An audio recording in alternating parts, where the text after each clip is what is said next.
ये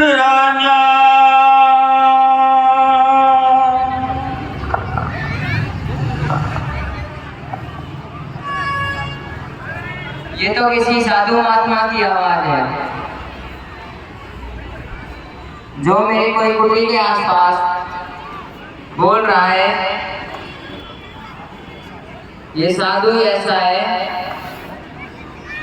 खोजवान को प्रतीत होता है, गंभीर आवाज है। हरि कहे लगा देवी जो गीती यही सदा देवी। अरे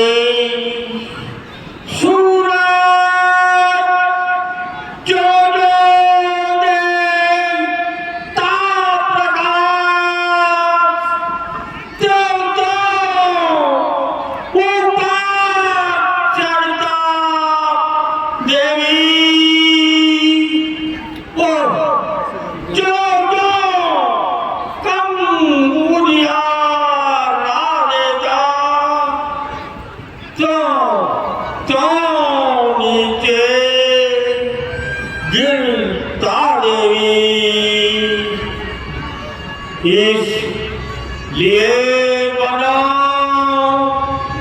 दाता देवी जो गीती यही सदा देवी। अरे जो दरिया बहता रहता है तो निर्मल कहलाता देवी। ओ जल जगह एक जब ठहर जाए तो गंदा हो जाता देवी। इसलिए बनो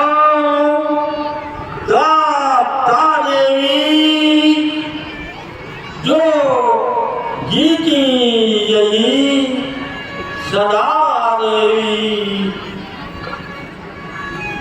हे साधु महात्मा, तुम्हें क्या चाहिए? तुम मेरी कुटिया में आए हो। हे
हे साधु बाबा,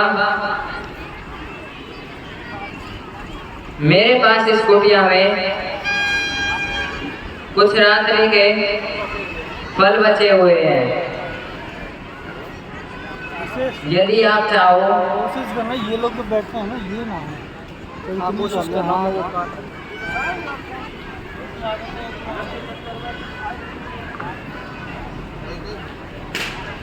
मध्यकाल के भोजन को कुछ फल कुटिया में रखे हैं, लेकिन इस मृग के झंझट में अब तक न किसी ने चखे हैं।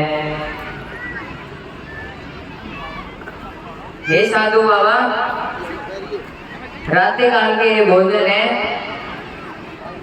जो फल है किसी कारणवश विधात्री को किसी ने चखे भी नहीं है। यदि आप चाहे तो उनको मैं आपको भेंट कर सकती हूँ। हाँ देवी, आप जो भी इच्छा दोगी साधु उनका नहीं करेगा। देवी लाइए और मुझे भिक्षा दीजिए।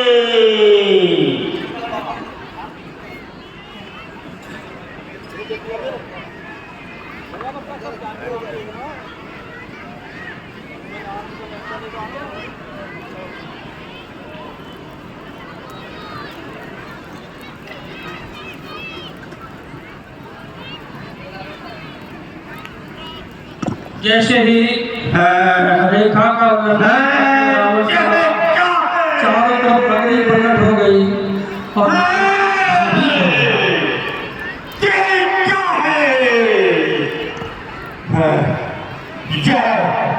कोई मारा है जाते किसी जोगी का है,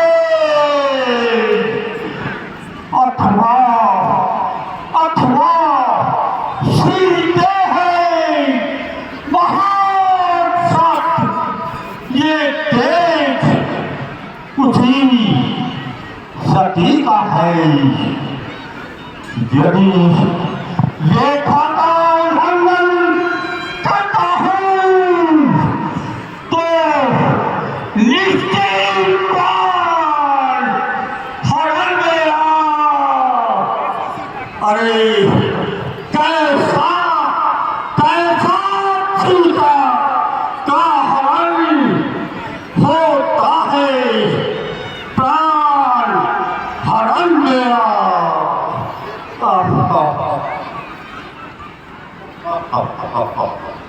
कैसी कैसी विडंबना है।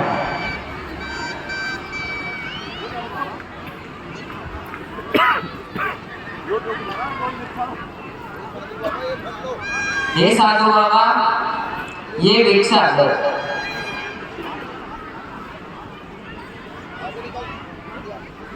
यदि भिक्षा देनी है तो देखा के बाहर आवाई जो भी लेते हैं, नहीं कभी इस तरह बनी भिक्षा भाई। ये होता हो जाएगी जोर सुनाना जोर। हे योगी बाबा, मैं इस रेखा का उल्लंघन नहीं कर सकती। यह मेरे देवर की आन है, मैं इसे बाहर नहीं आ सकती। मैं इसको नहीं तोड़ सकती। देवी तोड़ो नहीं, अरे तुम देवर की आन जोगी भी लेगा नहीं इस प्रकार का दान। अच्छा धन हरि के हेत लगा देवी, जो मिलगी यही सदा देवी। अरे जो दे उसका भला देवी, और जो ना दे उसका भी भला देवी। जो जीतो मंदे जो भी है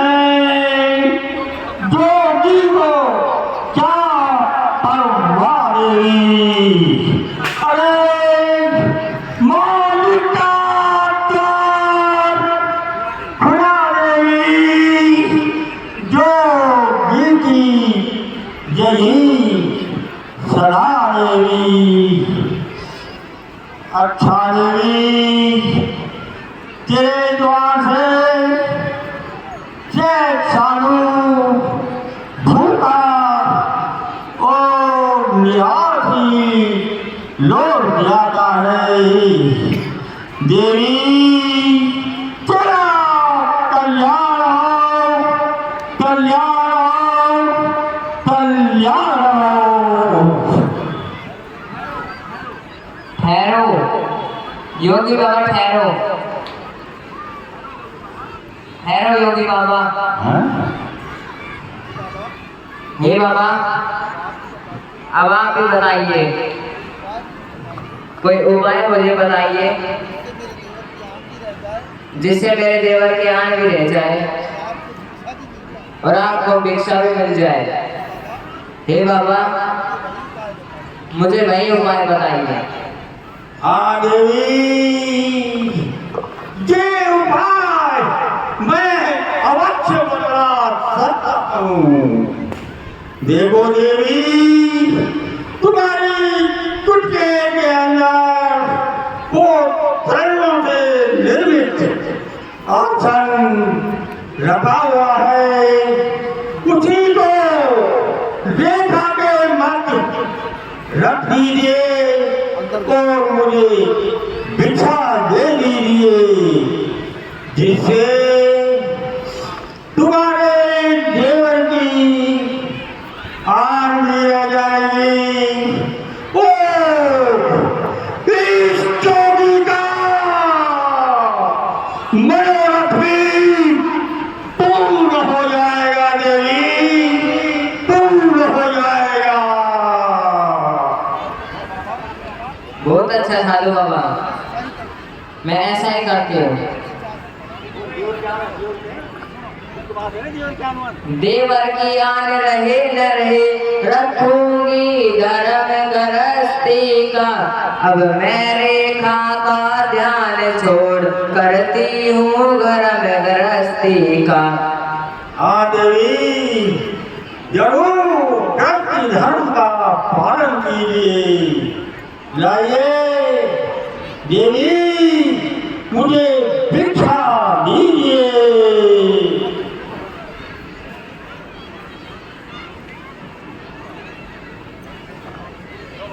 आओ देवी आओ, लाइए भिक्षा दीजिए। लाइए लाइए लाइए लाइए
बाहर जो व्यवस्था में है वो दुष्ट खड़ा है खबरदार, स्वामी अब आने वाले हैं। जो धनुष तोड़ कर लाए हैं वो ही मेरे रखवाले हैं। अब तक मैं उस रेखा में थी, अब मैं तट की रेखा में हूँ। अब लाहूं इतना बल है, अब मैं प्रतिवत रेखा में हूँ।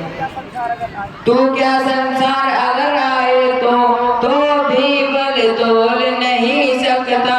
सीता सतवंती के आगे ब्रह्मा भी बोल नहीं सकता। दानी के बदले की क्षमता कर ली झोली भिकमंगे की। सूरज के पास पहुंच जाओ, ये लिखा ये नीच पतंगे की। हे दुष्ट, जो धनुष उठाकर लाए थे वही मेरे रखवाले हैं।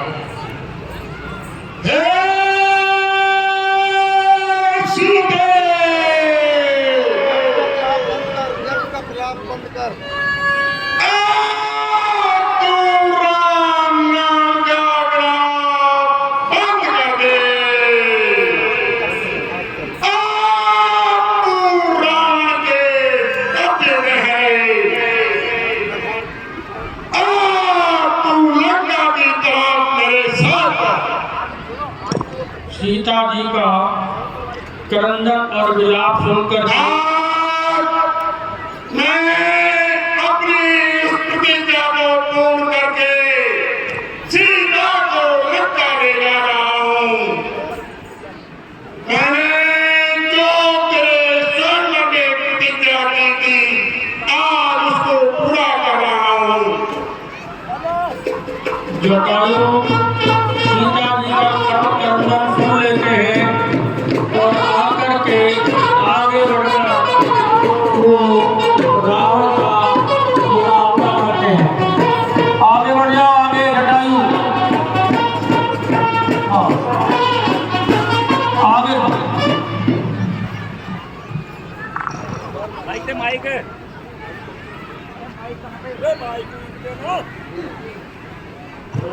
जटायु रावण का मुकाबला करता है। दुष्ट राक्षस, सीता जी को छोड़ के लंका चला जा, अभी तेरा बुरा हाल कर दूंगा। रे दुष्ट ठाड़ की मोही, निर्भय चले सिंह जान मोही।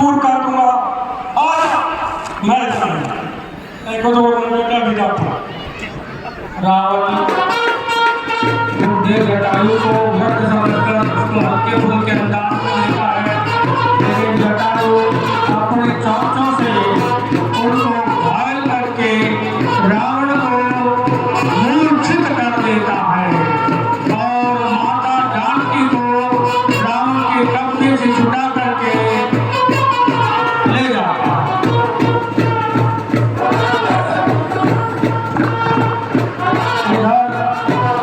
कुछ देर बाद जैसे ही रावण को मूर्छा,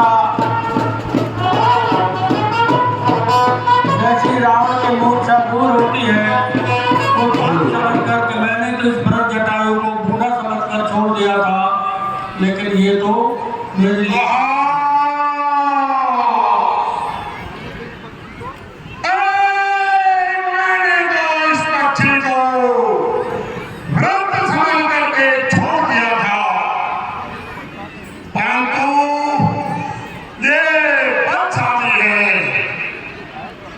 इसने मुझे घायल कर दिया।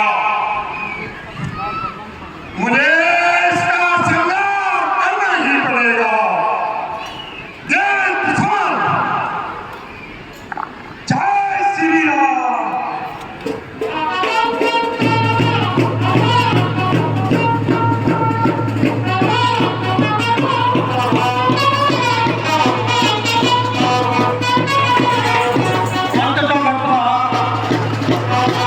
जटायु और रावण दोनों का भयंकर युद्ध चल रहा है, लेकिन रावण ने तलवार से उसके पंख काट दिए और जटायु लाचार होकर के पृथ्वी में गिर पड़ा और रावण सीता जी को लेकर के आगे बढ़ा।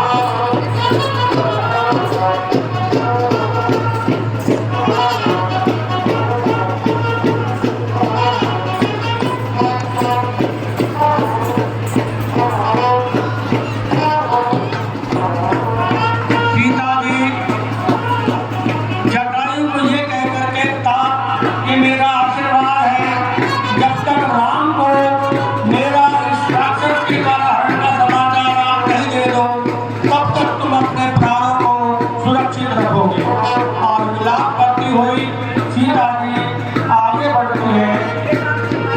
खबरदार जटायु, जब तक श्री राम तुम्हारे पास नहीं आएंगे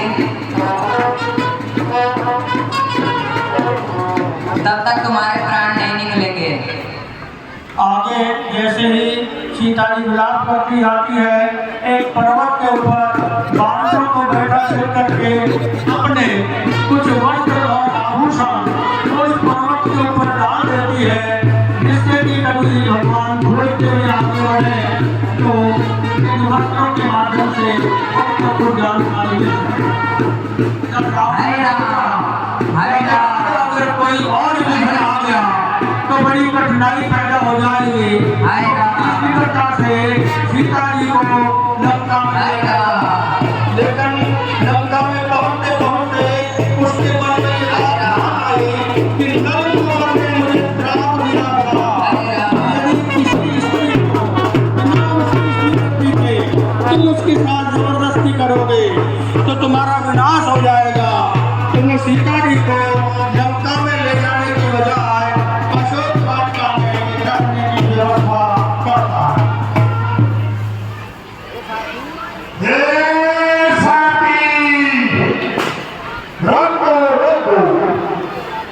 हाँ, ये याद आया, नल कुबेर का श्राप। उन्होंने मुझसे कहा था कि जब किसी परनारी को हरण कर लंका में ले जाओगे तो रावण तेरे शरीर के टुकड़े टुकड़े हो जाएंगे। इसलिए मुझे लंका के बाहरी अशोक वाटिका में सीता को रखना चाहिए। अरे राक्षसों, देखो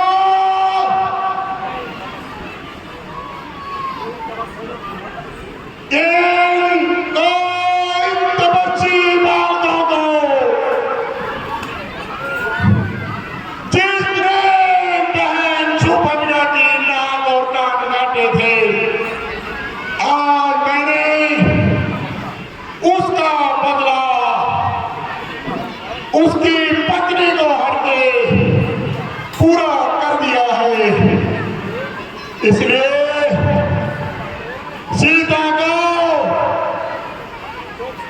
अपनी चौकी में रखो, डराओ और धमकाओ,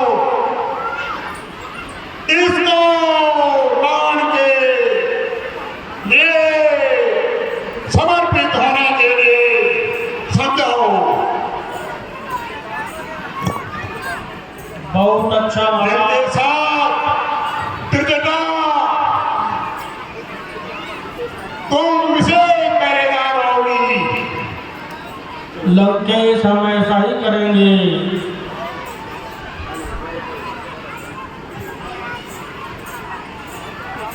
इधर रावण अशोक वाटिका में सीता जी को रख के लंका चला जाता है। इधर